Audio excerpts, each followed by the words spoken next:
अखिया में लगवले बड़ू काजल, ओही दिन से हमरा के बनवले बड़ू पागल।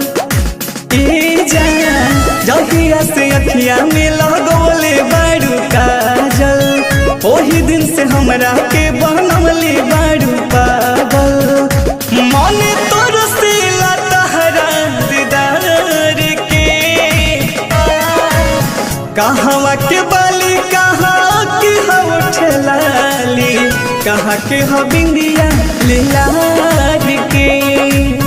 कहवा के बाली कहाँ के होठ लाली, कहाँ के हो बिंदिया लाल के।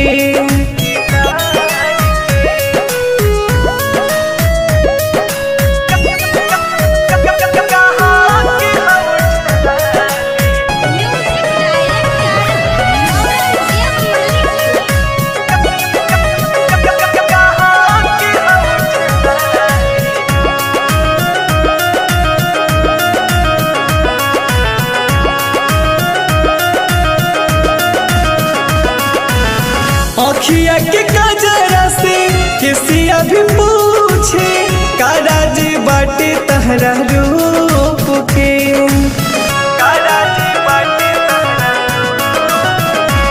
अखिया के कजरा से किसिया भी पूछे, काराज बाटे तहरा रूप के। घरवा से मोहरी जब निकले गोरी, सूरज भी रोक से अपना धूप के।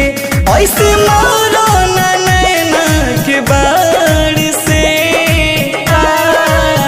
कहवा के बाली कहाँ के होठ लाली, कहाँ के हो बिंदिया लाल के। कहवा के बाली कहाँ के होठ लाली, कहाँ के हो बिंदिया लाल के।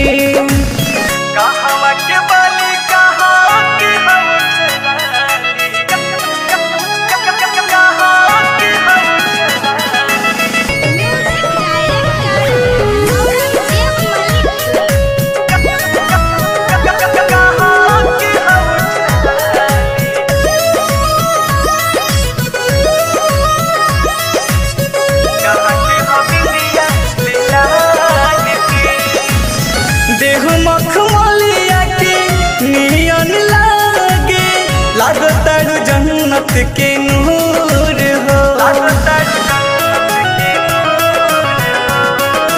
ए जान देह मखमलिया के नियन लागे, लागतारू जन्नत के नूर हो।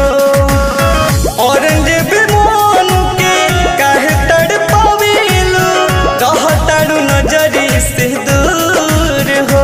रित से राजवा पड़ल तहरा प्यार में, कहवा के बाली कहाँ के होठ लाली, कहाँ के हो बिंदी